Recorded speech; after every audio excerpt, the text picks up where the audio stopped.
My dad shared some solid advice with me back when I started dating. He said a self-respecting man doesn't put up with disrespect, lies, or manipulation from anyone, especially not from the person he's with. Stay true to yourself and always know your worth. Those words really resonated with me, and I've tried my hardest to follow them. And there I was, about to deliver some tough news to my wife. I said, "Listen, there's been a shift in plans. The merger meeting was rescheduled, and I need to head out early tomorrow morning. I won't make it back home until late Sunday. I understand this wedding is incredibly important to you, particularly since you're the maid of honor, but I just got promoted to CFO. Missing this meeting isn't an option, not just for the company, but for our future as well. I'm genuinely sorry." She didn't take it well at all. "Are you serious right now?" She shot back. "We've been planning this forever, and you're backing out at the last second? Do you realize how humiliating it'll be for me to show up alone? Isn't there someone else who can step in for you?" "Emily," I tried to explain, "this merger is worth more than $2 billion, and I'm leading it. We've spent over a year preparing for this, and no one else can take my place. People's livelihoods depend on this deal succeeding. I know this isn't easy, and I'll make it up to you with the bonus I'll receive, but right now, I don't see any other way around it. I'll be home Sunday." She was furious. After that talk, she shut down completely, told me to sleep in the guest room, and ignored me the entire night. There was no warmth, no intimacy, just an icy silence. That kind of reaction wasn't like her. This level of anger, this cold distance. I tried reasoning with her, but nothing helped. So, I packed my suitcase for the trip and spent the night in the guest room. I understood why she was upset. This wedding wasn't just any social gathering for her. Her friend Laura had been through absolute hell. Laura's ex-husband cheated on her at the worst possible time, when she was seriously ill. He left because he couldn't handle the slow recovery process. That experience devastated Laura, but somehow, she found the strength to get divorced, even while battling depression for years. Nothing seemed to help until one day, by pure luck, she met a guy at the grocery store. That random encounter completely turned her life around. Jason, her fiancé, had a daughter from a previous relationship, and their wedding symbolized Laura's incredible comeback. Emily had supported Laura every step of the way, so as her maid of honor, this event meant everything to her. I hated disappointing her, but there was just no other way around it.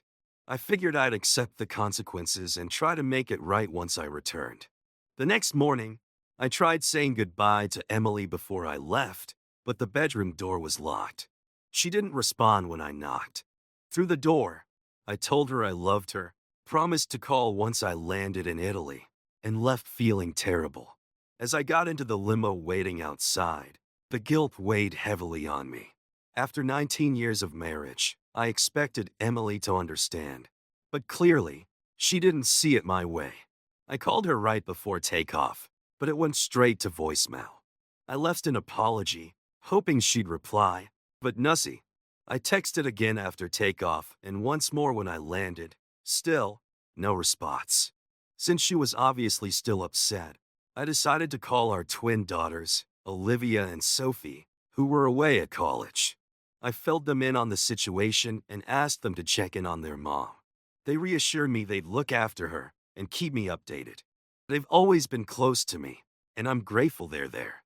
When I finally got to Italy, I checked into my hotel and met up with my CEO, only to discover there'd been a sudden change of plans. The meeting was canceled because the other company's CEO had a family emergency and everything was postponed. The second I heard the news, I booked a direct flight back home, determined to get to the wedding. The reception started at 7 p.m., and I calculated I'd be there around 9 if everything worked out. After landing in Philadelphia, I rented a car and drove straight to the venue, arriving just past 9. When I walked in, the place was buzzing with music, laughter, and dancing. Everyone seemed to be having an amazing time, some maybe even a bit too much fun. Relieved I'd made it, I grabbed a bourbon from the bar and started searching for Emily. With over 200 people packed into the room, it took a while to find her. As I looked around, memories of our life together flooded my mind. Emily is 5 years older than me, and when we met, she was still recovering from her own heartbreak. Her ex-husband, Dr. Michael Carter, had cheated on her during his residency with a nurse. That betrayal hurt her deeply, emotionally and financially. At the time, she was working as a waitress, barely making ends meet. But even then, there was something special about Emily. Her resilience, her determination, that pulled me in. We've spent 19 years married, raising our daughters, Olivia and Sophie, with all the love we could possibly give, and creating a life together. Emily always respected my honesty and loyalty, and I've always admired her inner strength, especially after she moved on from Michael. That kind of toughness isn't easy to come by, and it's something I deeply love about her. I've always been proud that our relationship was built firmly on trust and commitment. Honestly, I believed it was unbreakable. But then I saw Emily, sitting with Michael, her ex-husband. I knew he and Laura remained friends, but I hadn't expected him to be there, especially without his current wife. It caught me completely off guard. Still feeling wiped out from traveling, I stayed back and watched them for a moment. They appeared surprisingly comfortable together, considering everything they'd been through. Before I could approach them, Emily stood up, grabbed Michael's hand, and guided him onto the dance floor. She looked breathtaking in her ivory dress, and I hoped, maybe foolishly, that it was just an innocent dance. But as they continued through multiple slow songs, a sick feeling grew in my stomach. Something felt terribly wrong. Emily was clearly tipsy. I could see it in her behavior. Playful, flirtatious. Usually, when she'd been drinking, her attention was all mine. So seeing her like this with her ex-husband made my blood run cold. Then it happened. The moment that tore everything apart. She kissed him, right there, openly, in front of everyone. I felt completely humiliated and furious. Witnessing them share such a personal moment felt like getting punched in the gut. But it wasn't just the kiss. It was how Michael touched her, how she pressed herself into him. It wasn't quick, it was deep and passionate. Right as I was about to intervene, they stepped off the dance floor and back to their table. And then they kissed again, acting like newlyweds on their honeymoon. Michael's hands were boldly wandering, resting openly on her chest, while her hand disappeared under the table. That was it. I stood frozen as the realization hit me like a freight train. My marriage was officially over. My dad's words rang clearly in my mind. Respect yourself, son. Never accept being treated this way. Part of me wanted to storm over and humiliate them as they'd done to me. But instead, I saw it. If that's who she wants, she can have him. She wasn't mine anymore. Without losing my cool, I calmly pulled out my phone, zoomed in, and snapped several photos of them kissing and touching each other. I even recorded a short video for extra clarity. My hands remained steady as I typed a message. Guess what, sweetheart? My meeting got canceled, and I made it back early. Looks like you're in good hands tonight with Dr. Michael Carter. Now I know why you've ignored all my calls and texts. Don't worry about coming home. I'll be gone before you're back tomorrow. Cheers to the end of our marriage. Enjoy your night. I pressed send and waited. Moments later, her phone lit up from across the room. She picked it up, read the message, and her expression instantly transformed. The playfulness, confidence, and intoxication vanished in a heartbeat. She suddenly looked sober, terrified even, as she read my words. I didn't wait to see her next move. Instead, I quietly left the venue, heading toward my car. As I stepped outside, I heard her shout my name. Daniel, please wait. But I didn't pause. I turned briefly, gave her a cold, knowing look, shook my head, and climbed into the car. She didn't get close enough to catch up. As I drove away, my phone began ringing repeatedly, her name flashing across the screen. but the hurt and anger inside me were too intense to answer. If Emily chose Michael after 22 years, then that was her decision. She could explain everything to our daughters and our family, but as far as I was concerned, it was over. The betrayal, the whys, it confirmed there was no turning back. Texts flooded my phone. Daniel, please come back. I can explain. It's not what you think. I love you. Please, talk to me. But after everything I'd endured these past 2 days, long flights, her silence, and now this, I had no interest in hearing excuses. Furious and heartbroken, I ignored her messages and calls.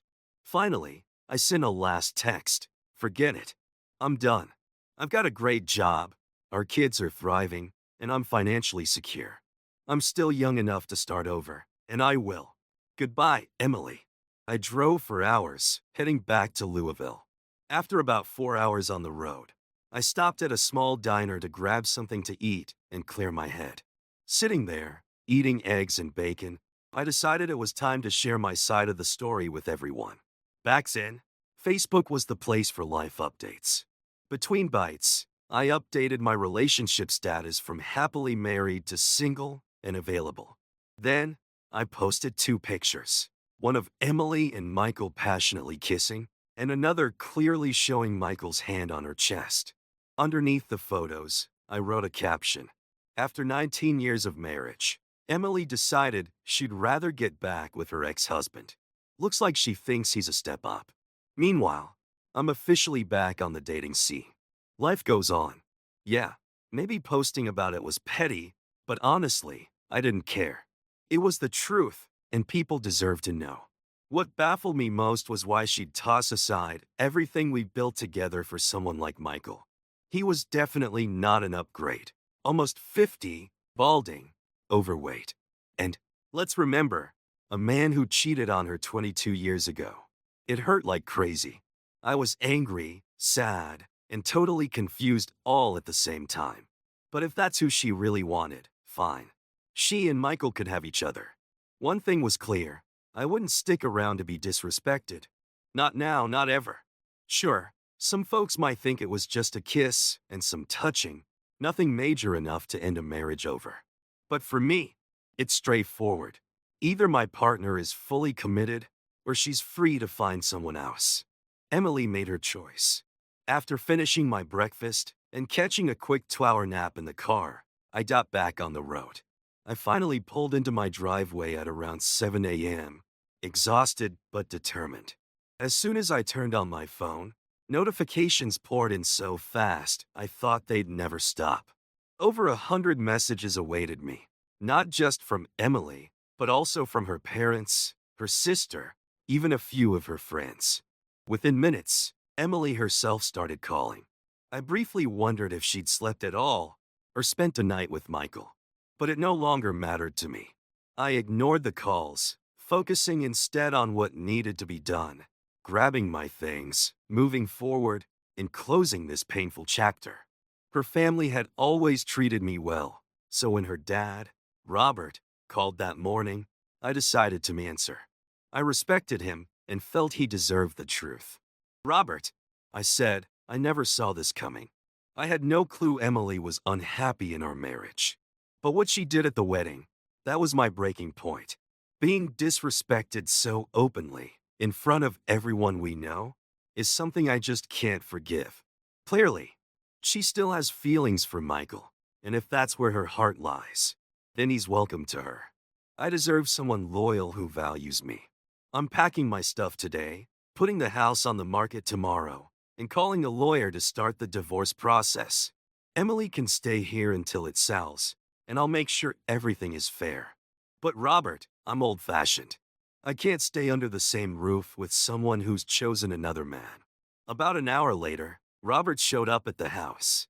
He pleaded with me to wait and hear Emily's side before doing anything drastic. He begged me to give her a chance to explain, but I didn't see any reason to. I showed him the photos and video of her openly kissing and fondling Michael at the wedding. "Robert," I told him, "this isn't something I can move past." He looked disappointed, not only in Emily, but also in my quick decision, though I wasn't budging. Stepping into what was once our happy home, I felt a painful lump in my throat. Tears filled my eyes as I realized the house wasn't just walls. It represented our entire life together. Over the past 5 years, Emily and I had transformed it into our dream home. Back then, mortgage rates were below 3%, and the property's value had nearly doubled. Being an accountant, I'd refinanced the mortgage, taking out almost $500,000 in equity. From that, I'd placed $200,000 into trust funds for Olivia and Sophie, covering their college and giving them a solid head start. Another $100,000 went into home renovations, creating a space we truly loved. Despite the higher loan amount, our monthly payments only increased by $700, and Emily returned to work as a receptionist to help manage the difference. It was a smart financial move intended to secure our family's future. My salary wasn't enormous, but it comfortably supported us. With my recent promotion to CFO, I'd been granted stock options, 40,000 shares potentially worth $100 each, that were supposed to form our retirement nest egg. Emily never paid much attention to the finances, trusting me to handle it all. I didn't mind since she was content, and that's all I cared about. Now, with the merger delayed and my marriage collapsing, those stock options wouldn't even factor into the divorce. I planned to file for irreconcilable differences and divide our remaining assets fairly. Our savings totaled about $50,000, and the house had a substantial mortgage, leaving little to split. Emily would keep her car and about $25,000.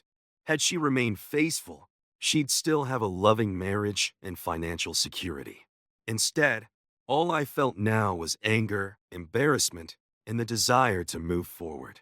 Seeing Michael again after 20 years brought back a rush of memories, some good, some painful. Emily had previously opened up to me about her past with Michael, explaining how their relationship fell apart when he cheated. She'd assured me repeatedly that our bond was completely different, that I was the true love of her life. And I believed every word. For 19 years, I'd been her husband, her support, her constant. I genuinely thought we had something incredibly special. But now, watching her wrapped up in Michael's embrace, letting him kiss her, cane her, and touch her so intimately, felt like an unimaginable betrayal. Sure, she'd had a bit too much to drink. She was upset that I couldn't be there beside her.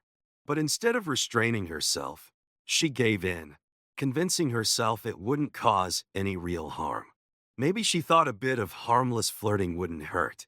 Maybe she convinced herself Michael was still the same person she'd once known. But in that moment, she completely forgot about me, about us, and everything we'd built together. Her actions shattered our marriage. It hurt more than words could ever describe. But I knew immediately that I had to let her go. Some things simply can't be forgiven. Michael was single again, and since I'd changed plans, Emily must have felt entitled to have some fun. When Michael kissed her again, she allowed herself to briefly feel happy. His affection brought back old feelings, and as they danced quietly, she told herself that a little closeness and kissing couldn't be that bad. Everyone else was celebrating. Why couldn't she? Emily reassured herself she'd make things right with me later. Then her phone buzzed, and she assumed it was me checking in. When she opened my message, panic instantly gripped her. I told her I was there, and she immediately realized how much trouble she was in. Scanning the room, she didn't see me but guessed I was already leaving. Her heart raced as the reality hit home. She had to catch me and explain herself before it was too late. Quickly making an excuse to Michael about needing the restroom, she hurried out of the reception hall. Her heels echoed loudly as she rushed toward the exit. She saw the door swinging shut and knew I'd just passed through. "Daniel," she desperately called out, but I didn't turn back. When she saw me getting into my car, she tried catching up, her voice breaking as she pleaded for me to wait. But I didn't acknowledge her. I started the engine and drove away without another word. She stood there frozen in the cold, watching helplessly as my car disappeared. Her calls and texts started almost immediately. Emily desperately reached out, pouring apology after apology into messages, but I ignored every single one. She was devastated, and rightfully so. She knew exactly why I wasn't responding. After sending numerous frantic texts, she finally got my brief response: "Forget you." Later, two of her friends found her outside, kneeling on the pavement and sobbing uncontrollably. They were shocked by her actions and deeply concerned about our marriage's future. They knew me well enough to understand that I wouldn't easily forgive this. The following morning, I was back in Louisville, sitting at our kitchen table, drinking coffee, surrounded by memories of the life we'd once shared. A mixture of sadness and anger filled me as I sipped my coffee, knowing this was the last time I'd be here as Emily's husband. After finishing, I placed the empty cup in the sink and wrote her a short note. I told her not to call and said we'd discuss things when the divorce papers were ready. I didn't even sign it. Instead, I left my wedding ring on top, a gesture that said more clearly than words ever could that we were finished. Then I opened my laptop, divided our finances, canceled our joint credit card, and cleared the balance.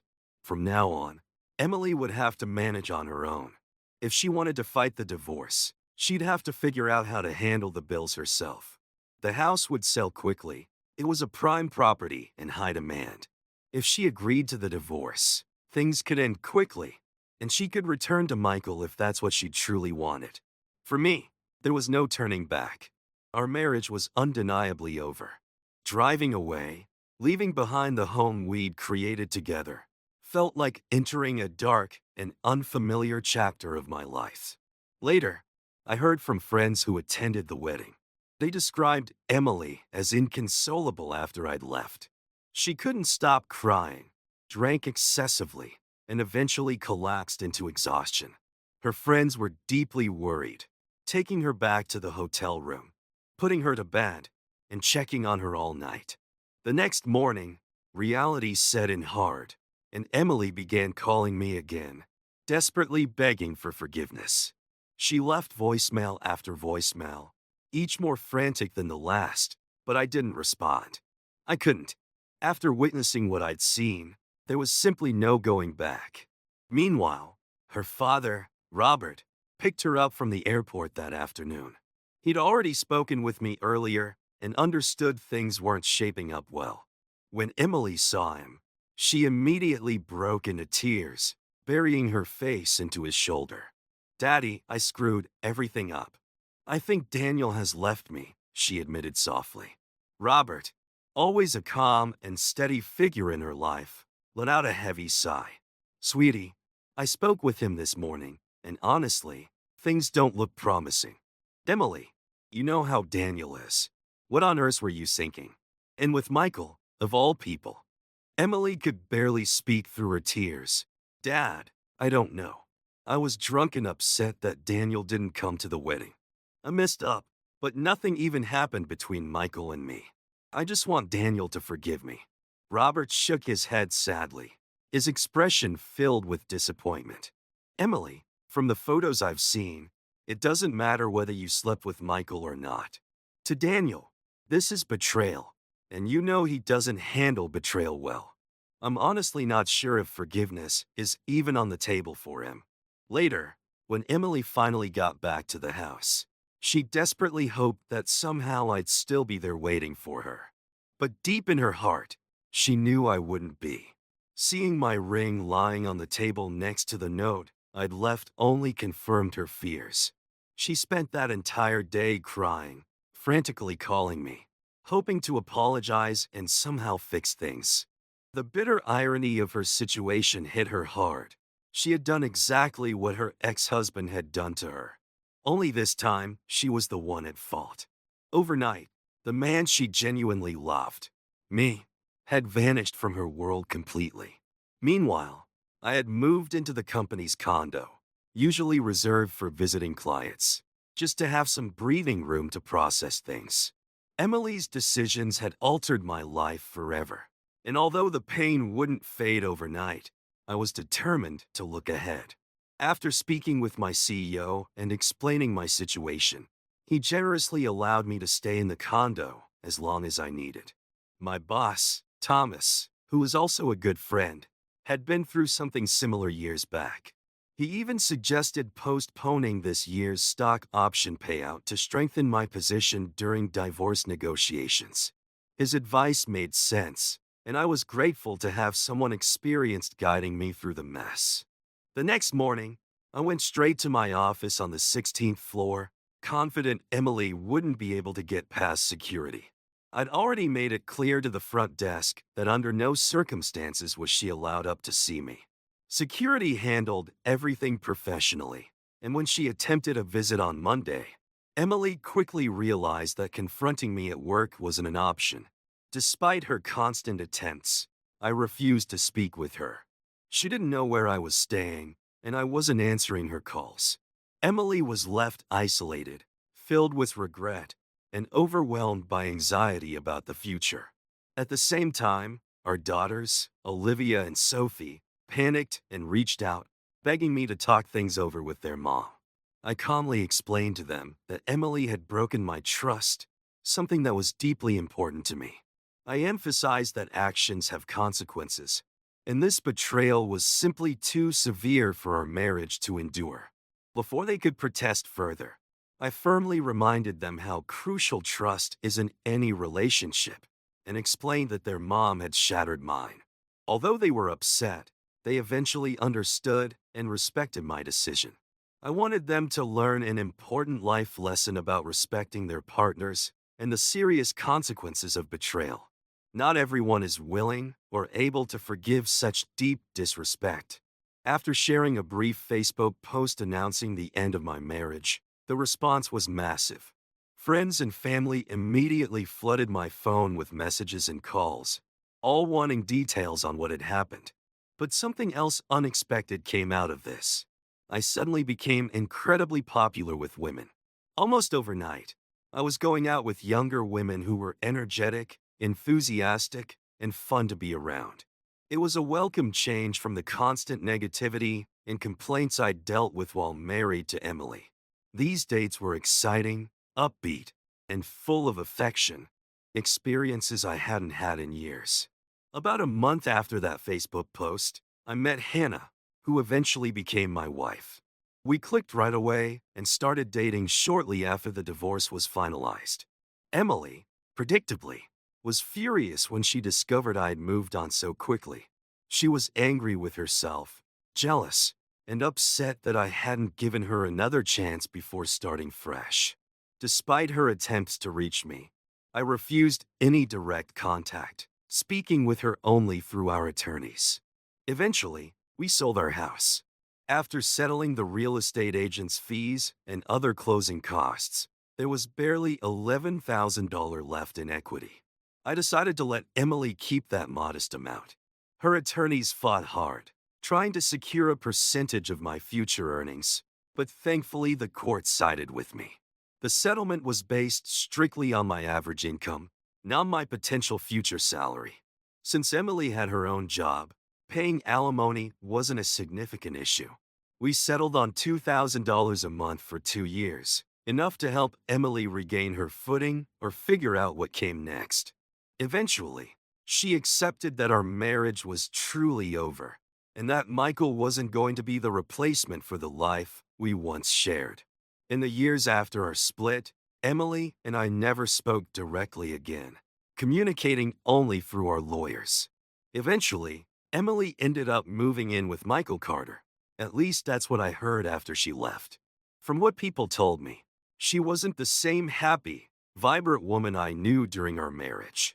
The choices she'd made out of anger and selfish impulses had landed her in a life she never wanted for herself. It was clear she regretted throwing away what we had, and it showed in how she lived afterward.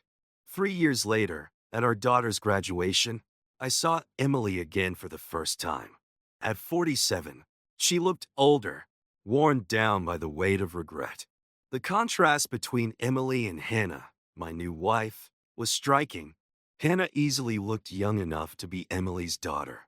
As I stood there holding our youngest child, mingling in the crowd, Emily eventually approached me to speak privately. She apologized sincerely, expressing deep remorse for her actions and for hurting me. She admitted reconnecting with Michael had been a selfish, impulsive mistake, made out of anger over my missing the wedding.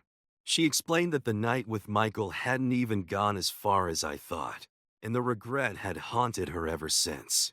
I gently told her I'd accepted her apology, not because I needed to, but because I'd found peace and happiness elsewhere. I thanked her for the good years we shared, the family we built together, and the love we once genuinely had. In some ways, her actions had pushed me toward the life I now deeply cherished with Hannah and our children. I encouraged her to look forward rather than dwell on the past, hoping she might still find happiness in her future. But it was obvious to both of us that she'd lost something special, and seeing me happy with someone else only deepened her regret. Emily knew clearly now that she'd lost the love of her life, me, over a single night driven by anger and selfishness. Her impulsive decisions had changed her future forever, leaving her with daily reminders of all she'd given up. Time went by, and we gradually drifted further apart, though I heard she remained unhappy despite her new life with Michael. The love and joy we'd once shared became nothing more than bittersweet memories for her. In a surprising turn of events, I ended up buying back our old family home after it returned to the market that summer. By then, I'd built a good life, surrounded by love from Hannah and our new daughters, as well as my older girls who visited often to reminisce about their childhood home. Walking through the familiar rooms, hearing their laughter again, and building fresh memories with Hannah and our kids made me appreciate just how fortunate I was.